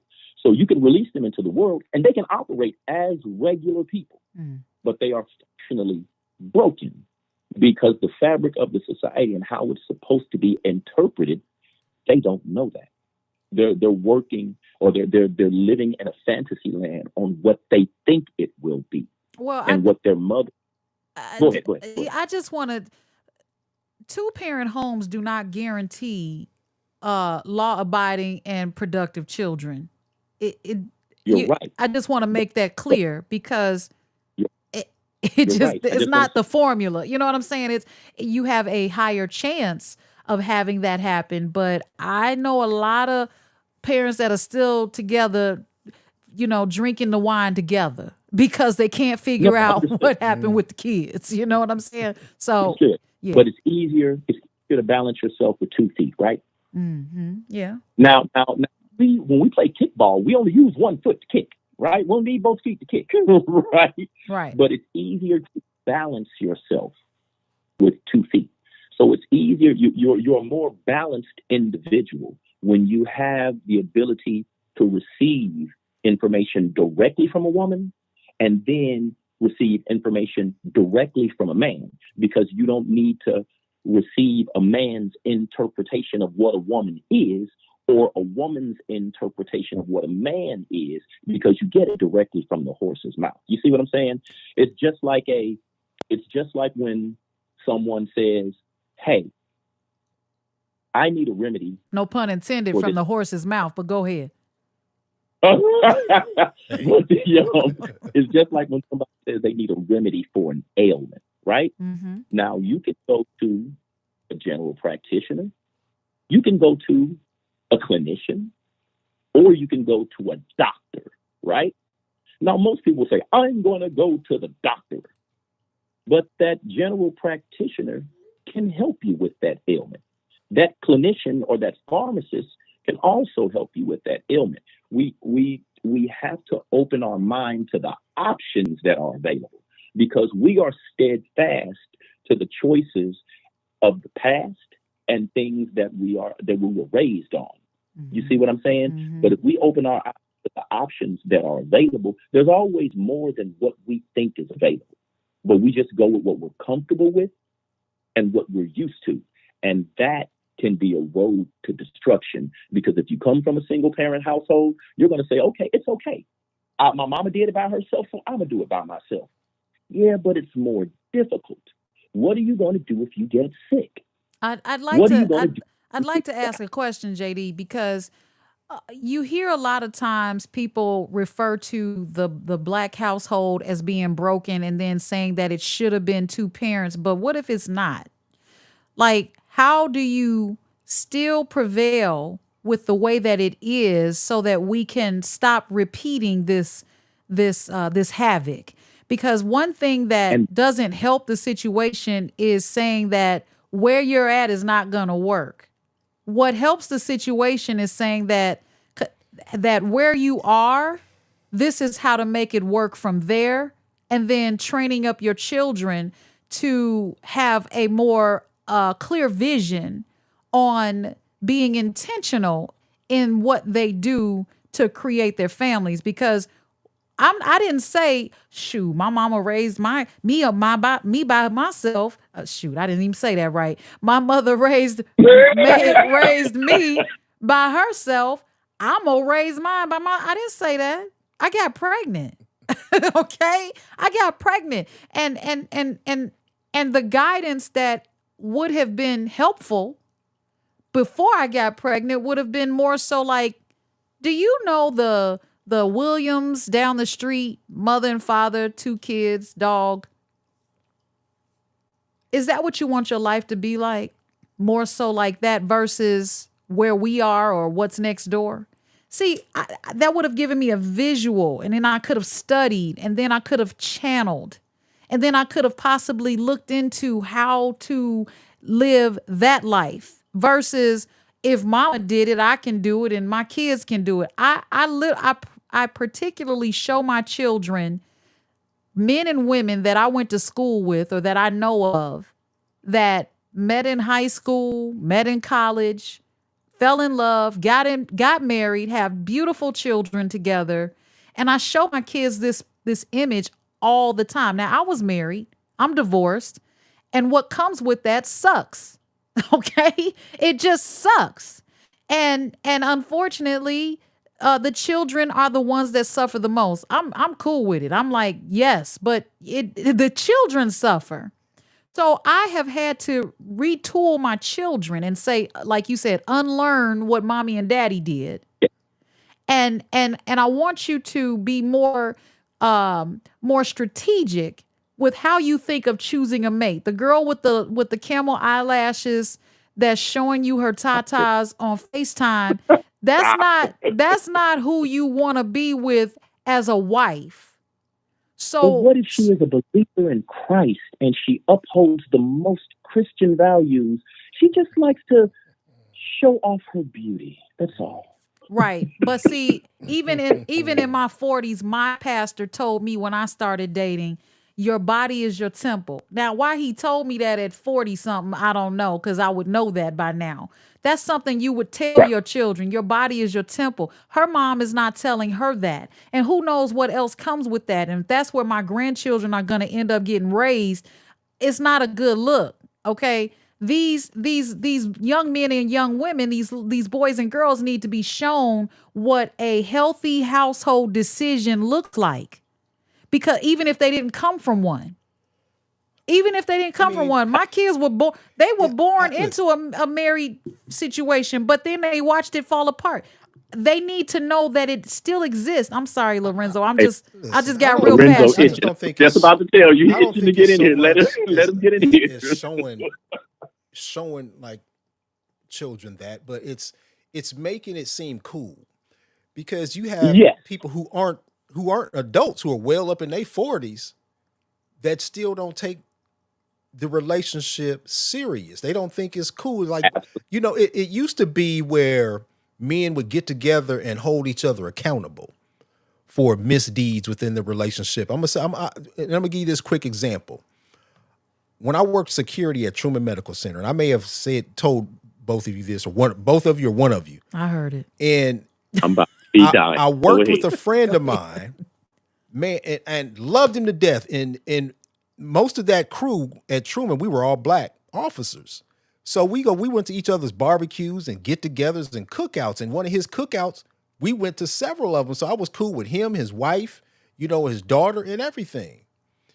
But there came an incident where he was cheating on his wife with another officer. They both called in sick and they were together. Now, me, I was oblivious with what was going on. I think I was out patrolling or whatever I was doing. But I remember coming in and they said, "Hey, Lorenzo, look, man, it's your turn to answer this phone." And I'm like, "You know what? What's going on?" They said, "Well, such and such and such have been dating such and such, and they've been hanging out together, and they're together. And his wife keeps calling up here asking for him." What? So I was like, "Well, I'm not answering it." And me, I mean, you could call me old school or having an old soul, whatever. I had a conversation with him when he came back to work. I didn't know how to deliver it, but I couldn't. I was itching so bad that I confronted him about it. I said, "Hey, man, look," I said, "I'm not the one to tell you what to do. You a grown man. We all adults." I said, "But I'm sure you're aware that your wife was calling up here for you last night." And I said, "Look, I know you and I'm cool with your wife. I know your wife." I said, "Man, because of what happened last night, I can't face your wife because we were all working. She knew you was out doing whatever you were doing and we ignored her phone call while she was And she trying to gonna find you." I said, "I can't even face your wife anymore because I'm almost as guilty as you are." Mm. So what I'm saying is that as men, when we talk about developing relationships with amongst ourselves and within our community, when we're talking about relationships, and I know this is kind of off the topic, but we have to get back to where we hold each other accountable in that type of way. agreed.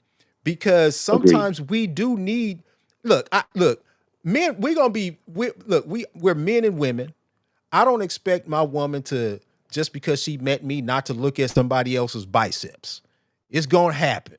And as men, we're still going to be attracted to the beauty of women. Yes, but there is a loyalty that you have to have with the person that you're with.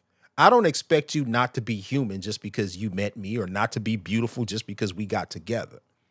But at the same time, we have to hold each other accountable in a way that keeps our relationships healthy, not only, but mainly as friends, as a friendship, holding each other accountable and being that pillar of strength in the times we are weak, if that makes sense. It does. And I'll piggyback on what you're saying. Going back to what you were saying, Ladonna, and referencing what Lorenzo was saying, is it's not about making someone feel bad about what they do, or right or wrong, just collective accountability. Because I think you're right when you say we should teach our children to be intentional about what they do, right? But when they do something wrong, or when someone is wrong, they got to face the fire. And you Mhm. have to be strong enough as an individual to hold their feet to the fire. We're in the world that we live in now is everyone gets participation trophies, right? Mm-hmm. So hey, good, you did good. Come on, everybody, let's take the picture together. I don't do that. No, buddy, you lost. You stand over here with me. Right. Let him take the picture and get the gold medal by himself, because I want you to see what it looks like to be recognized for your achievement with nobody else included. You see what I'm saying? And then when you lose, or if you don't meet the goal, I want you to recognize that feeling so you can know what it feels like. I want you to deal with it, whether it be shame, whether it be guilt, whether it be remorse. I want you to deal with that, because the only way that we can teach our boys to handle their emotions, control their emotions, manage their emotions, is to put them in a position to where they must face them. Right. You see, we like to coddle a lot and we like to shield people from consequences. But I want to bring back shame. I want to Oh bring yeah, back guilt, yeah.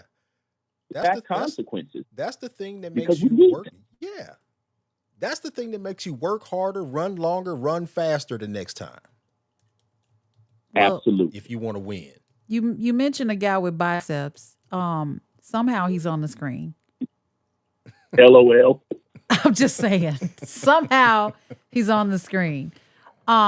You, But why his chest got to be like that, LaDonna? I don't know. what Nobody chest looks like that personally. he Why it been got to be like what? He's working out. He's been working out. He's Hey. pumped.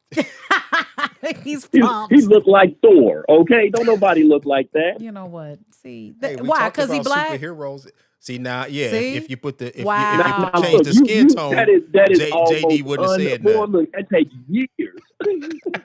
And why he gotta have the beard game cracking and everything too? Why gotta be like that? Yeah, yeah.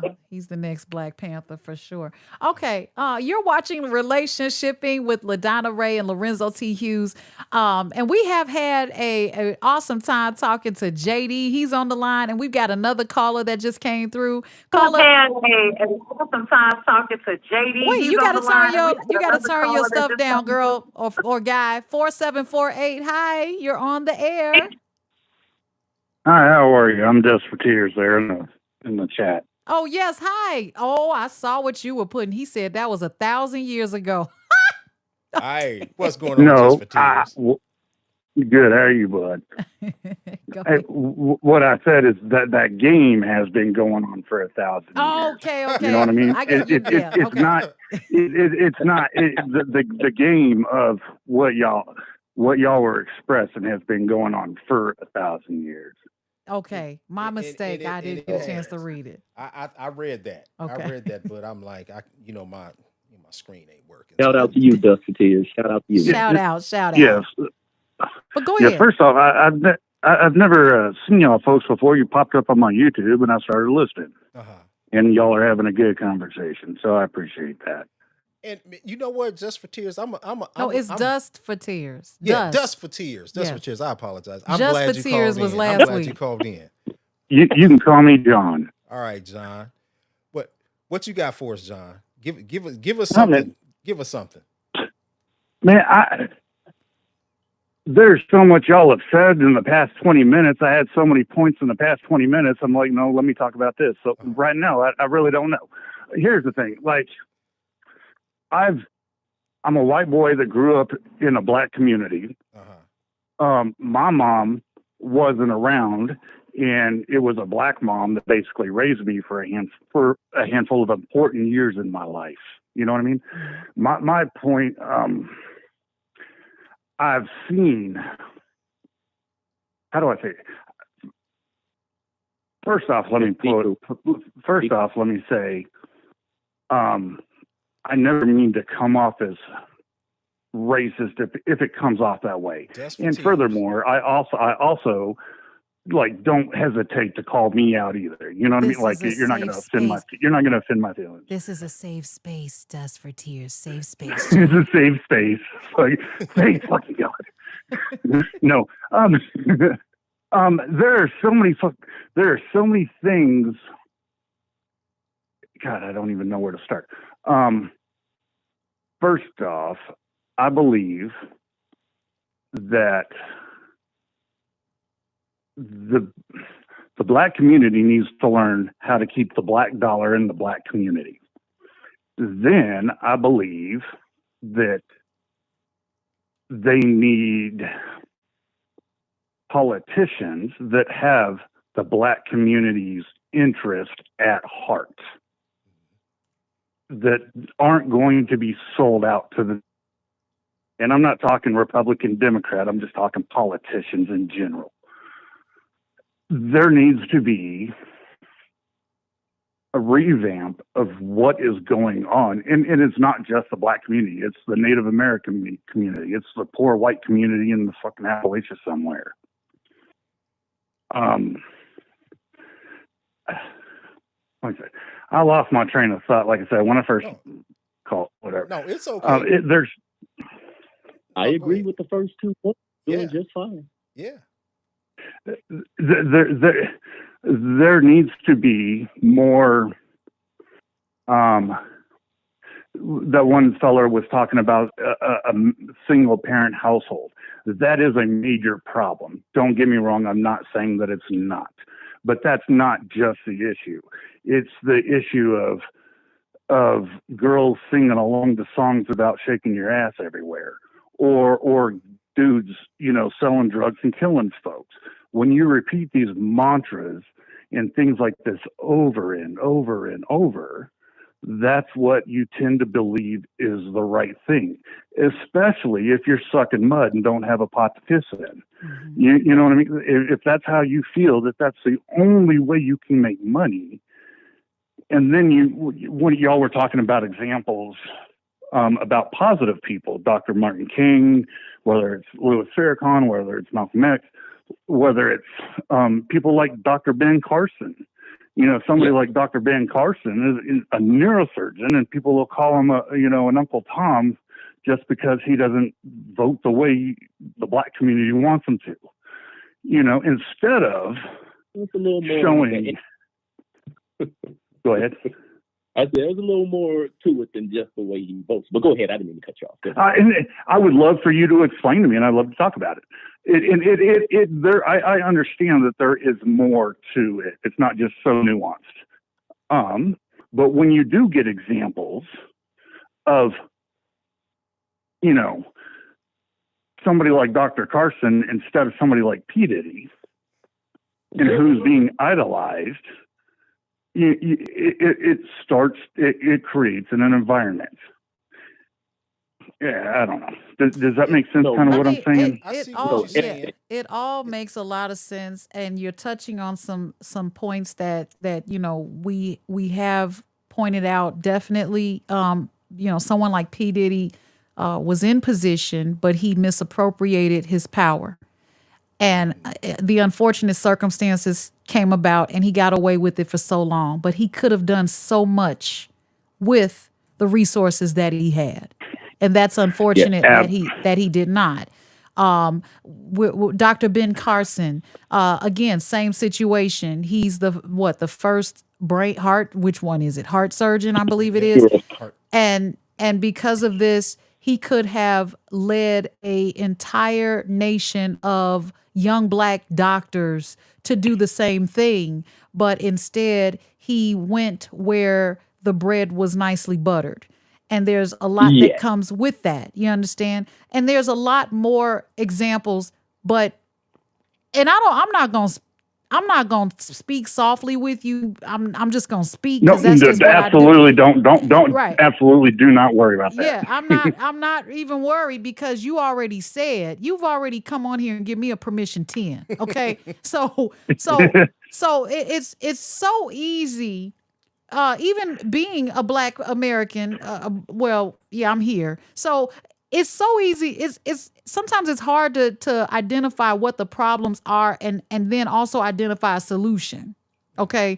So I got a shitload of problems, but what do I do to fix it? And what do we do collectively? And we need to do this and we need to do that. But how do we start doing it when all I want is the American dream, which is I want all 4 of my sons to be able to come home in one piece without worrying about them being shot and killed, even by the ones that serve and protect. Mm-hmm. Okay, number 1. Number 2, I'm also trying to make part of my American dream is to not be redlined or get the loan that I put in for, or to save the money that I put away, or to not have ish happen. You know what I mean by ish, right, John? Because absolutely. Okay. I just had to check. I got to do a check there. But by having ish happen, I can't always have the resources necessary to move an entire community or start a movement. You know what I mean? So there are some hurdles in the way, and I'm acknowledging that those hurdles are in the way, but I'm also working my damnedest to get around those hurdles or jump over them because getting around them ain't working. You know what I mean? And I think that And a lot of us are, and God bless the woman that raised you. Okay. I'm sure they kept asking her if she was the goddamn nanny. Okay. But at the same time, for real. almost. Her aunt said, "What the fuck is a white boy doing at my cookout?" Uh, Right, right. But see that that comes with the territory, and you can't. Things worked out as amazingly fine as they could have. I'm sure. I'm hoping. You know what I mean? And I really do appreciate you calling in. I'm gonna give somebody else a chance to speak, but I want to Hey, thank you for outlining those things. And don't hey, speak lightly on here, and because and let me yeah, let me say this real quick, and I don't mean to interrupt you. And this is interrupt this is me or for him. you, Ladonna. Oh, okay. Dust for Tears. Are you still there? yes, Yeah. sir. Hey, I'm listening, bud. man, I would love to have you back on again for another conversation. There's a conversation I've really been wanting to have, and I would love to have you back on so we can have that dialogue. Like I said, when we come on these shows, or whenever I do a show, I want to do shows where we can have uncomfortable conversations so that those conversations aren't uncomfortable anymore. Because I feel like I, that until we cross that bridge, we're still going to be having these mysterious conversations where we have stereotypes, white guilt, and then we have this fear of expressing ourselves effectively. So I would and love to have you back on so we can have, some other type of open dialogue that we've talked about, me and LaDonna has talked about before, but we got to have people that's willing to have that type of dialogue. I would absolutely be willing, and I am definitely not the person to shy away from the hard conversations. Mhm. I've been raised in West Texas around racists, moved from that to the hood, and then again got brought up by Daphne. Like, um, I'm I would absolutely entertain that any day of the week. All you got to do is let me know when and where, and I'm down as hell. Okay. All right, Um, cool. Well, just inbox so one of us. You'll find us on social media. If you go into, all I have is Facebook. Are y'all on that? Okay. yeah, you can find either one of us on Facebook. It's spelled the exact same way that it shows on the screen or on the graphic that Yes, ma'am. advertises this show. And just inbox either one of us, and we'll get you back. Absolutely. I appreciate y'all's talk. I enjoy listening to y'all right now. Of All right. course, thank you. And Thank you. share, share, share. You done- Yes, ma'am. All right. So All guys, right. again, Thank you. you're welcome. You're listening to and watching Relationshipping. This is the show about relationships, politics, community, outreach, and the like. The industry, of course, is part of our dialogue and our conversations. There is freedom of speech is not free. Okay, so if you guys want to give to if you guys want to give to our Buy Me a Coffee fund, which helps us to keep pushing and growing and keeping these conversations going, be more than happy to do so. That if you go to buymeacoffee.com and then put / LaDonna Ray, you will be able to go ahead and give a small contribution, no matter how small or big. It is so welcomed, and we appreciate it. You can listen to us each and every week, right? So Yes, each and every week, each yeah, and every week. yeah. We have let me see. Do we? What does that Yeah, say? did we have I thought did we have another caller? No, Okay. I thought that I didn't know Okay. if it was a guy or a girl, so I Oh, okay. said Okay. ma'am and Okay. sir. Gotcha. Okay, yeah. JD is you identify as guy, right? no, I am a male. I Okay, yeah, am a you man. identify as I said guy, not gay. I said you identify Okay. as a guy. You said no, I'm Yes. male. What the heck? I just want to be clear. I'm Oh, sorry. okay. Well, shout out to you being clear. Um, is that a new one? Clear? Is it LGBTQ plus C now? No, but you know something? I was going to ask you earlier because you said DEIA, and Uh-huh. I'm used to DEIB. What is DEIA? Is that acceptance? No, it's accessibility. Really? So Yes. diversity, equity, inclusion, and accessibility. Yes. Well, they also have diversity, equity, inclusion, and belonging. Look, however you spin it, okay, this is awesome bullshiggity. No, And you got to make sure that you read the fine print to make sure that you are included. What did you say? A stands for what? diversity. I thought you said it stands for accessibility, It right? does, yes. Okay, I had never heard DEIA before. In Okay. Kansas City, there's DEIB, diversity, equity, inclusion, or diversity, inclusion, equity, and or how it is, and belonging. You have Belonging. to make your employee, your associate, your colleague, you have to make them feel like they belong. If not, there are legal ramifications for that. Yeah. You know, I want to feel like I belong.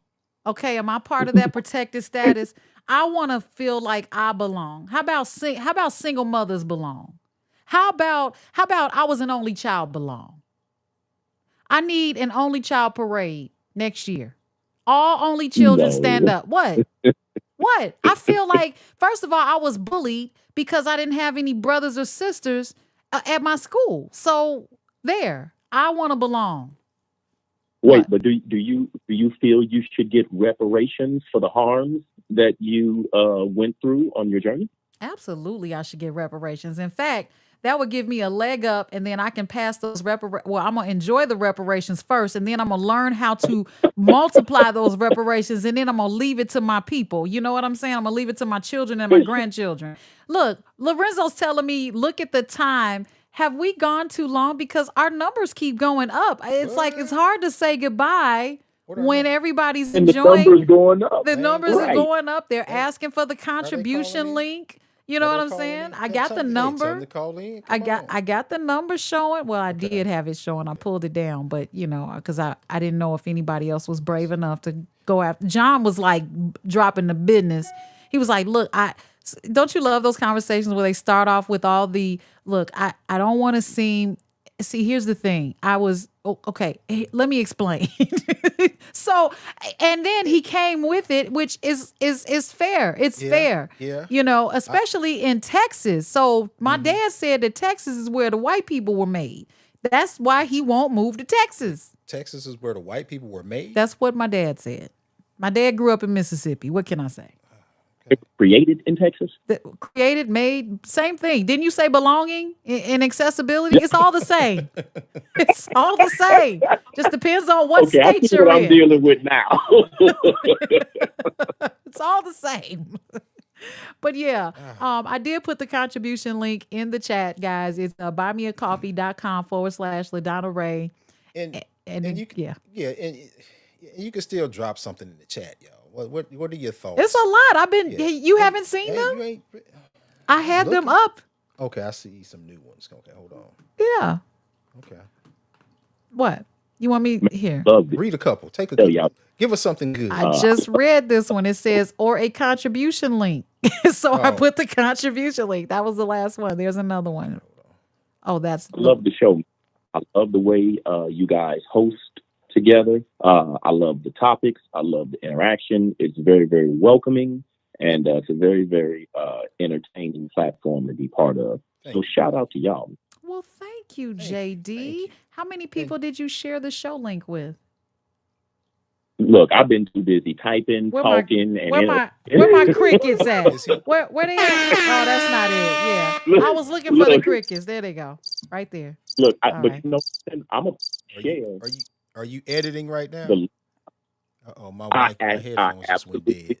I'm working on a promo for tomorrow, and then I have to go shoot a movie premiere tomorrow. Oh, okay. Cool. It's for Return of the Shihan Part 2. Shihan? What? Yeah, I don't know what it is. Tell Wait a us minute. Well, hold on. You shooting what? Return of No, the I'm Shihan. shooting tomorrow. I'm shooting a movie premiere, so the movie will be premiering. Oh, okay. That's right. but I'm supposed to be up there for that, man, because yeah, I'm in that. Yeah, I know. That's why I said it. Yeah, I'm in that movie, man. Yeah. What do you yeah. mean? Why aren't you going to be there? I gotta be here. Look, Yep. And anyway, the I was at the She-Hulk, first premiere, but go supposed, ahead. Go ahead, JD. it's supposed to be a black superhero martial arts flick that takes place in Kansas City, Missouri. Wow, that is awesome. Congratulations. Uh, thank you. It's not my thing, but I'm affiliated with so many of the filmmakers and the entertainers down here in the city. Lorenzo is a staple in this city as well. He's quite versed in his work, and I have done a bunch of work over the years. So yeah, man, I just love to see the growth, man. I love to see the journey, and this whole thing right here, this is a culmination of what was supposed to happen. So, like I said, when I get the links from y'all, I'll be calling in quite frequently. I'm probably going to be a call-in favorite, so just to let you know. All right, so I'll give you a permanent name. So when you call in, it'll show your name and I won't have to refer to you as 1054. I can say JD. Say JD. Is it you want me to just say JD or JD what? I mean, you can, but I can, if you want to use that 1054, I can give you my profile mug shot to put next to it. So you just put the little numbers JD, up under it. we not doing all that. Okay, this is our show. Okay, you can call in. But And we definitely gonna get Dust for Tears calling back in. yes, yes. Dust for Tears. Sure. He's gonna drop one of us a chat in on Facebook. So yeah, we're still Facebook users, people. If you want to find us, you can look for the LaDonna Ray Show on YouTube and hit subscribe, and you'll get notified every time we go live. We were gonna go live once this week, but we went twice. Once, twice, 3 times a lady. My bad. Like they do, you guys are going to be 2 and 3 times a week, because if the numbers are growing and people are just randomly coming in and enjoying the podcast, it's going to grow like wildfire. I'll be here to support it. Well, we receive that, and thank you so much. And you know what that means. It is time for us to wrap it up. Guys, thank you so much for watching. Here's the thing. If you want to tune in with us regularly and get notified as we go live, because we don't normally schedule it, right? It's like, oh, you know what we should talk about? And all right, 15 minutes, that type of thing. Go ahead and subscribe to us on the LaDonna Ray Show, and you hit subscribe, and it'll hit the notification bell so that you can get notified. And there's one more thing I'm going to ask you to do. Share it so that you can have a topic of discussion. Hello, right? It helps. These issues that we're talking about now, normally you'll hear the disclaimers that says these views were not those, or they were expression, or I forgot how it goes. But these are our views, okay? These are very uncomfortable conversations. And it's something that somebody is wondering about out there in the atmosphere. So yeah, feel free to call in. You can use your stage name or your stripper name or your character name, your alter ego. You don't have to say your whole government name, and we don't have to. I know that voice. I will never put you out there unless you want me to. And again, go ahead and let everybody know, share the link, and watch it again and again. Freedom of speech is not free, but you shouldn't try to cancel anyone because of what they were thinking, just because you heard it. Indeed. You got to get closer to your mic. You got too comfortable. Indeed. Thank you. Yeah, I'm enjoying the show as well. You were enjoying it. That's why you were sitting back. But yeah, definitely share the show and definitely tune back in, because we got some amazing ideas that we want to present and introduce to the show that I think you all are going to like. I would love to at some point be able to, especially if you are a media person, we would love to be able to share a clip or two that you have. If you're a filmmaker and you have a clip or a trailer you want to show, we would love to be able to show that, in the show and talk about that. If it has to do with if it's within the context of the conversation, we'd love to be able to do that, because even the things that I write, a lot of it is in the context of the conversations that I'm having here on the show. And I see a future in being able to show you guys some of the things that we have in store for you coming up, and having conversations about other uncomfortable things that we deal with on a day-to-day basis. So definitely tune in, subscribe, share the show, and we'll try to keep you posted and informed when we go live or when we're doing a show. And if you're brave enough and we know ahead of time, drop us a message. We can have you on the show. I'll send you a link, set your camera up, tell you how to do your lighting and stuff so you can be an inset on the show or be a guest, a virtual Yes. guest, right? We're located in Chicago, but we travel all over the country and outside of that. Also, be sure to get your friends involved in whatever it is that you're doing. If you have an idea about a store, a brand, a brick and mortar, a business, don't be afraid to share with them because there's only one you. The only way we can support each other is to know what each other is doing. So the Black Business Directory is very thin, and it's because everybody's a secret entity. Right. Share. And I know you look at the title of the show and it says relationshiping, and it can be a little confusing, but we It want to is. try to develop relationships on this show. It does not so much as intimate relationships, but relationships with the people that call in. Yes, we talk about Black issues because that's what we experience is Black issues. That doesn't necessarily, because we talk about Black issues, that doesn't necessarily eliminate you if you're not of the Black culture or Afrocentric culture. We want to hear other cultures come in and give their thoughts on the conversations that we're having. The key goal is for us to be able to learn from each other and to build bridges. This is the way we solve issues, and this is the way we build collective business relationships. So yeah, just because it's called relationshiping, it's building relationships amongst our listeners, our subscribers, and the people that call in, and the people we develop business relationships with. Yep. And you can email us at ladonnarayshow@gmail.com. You can also check out the website, which is ladonnarayshow.com. All right.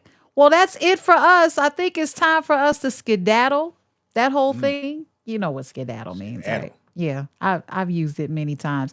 Thank you so much for tuning in, guys. Thanks for coming on with us. And thank you to our callers and those that, should I say, participated in the chat. Yes. We can't do this without you. That's all we got. See you next time on Relationshipping. Bye-bye for now. Bye bye. Bye.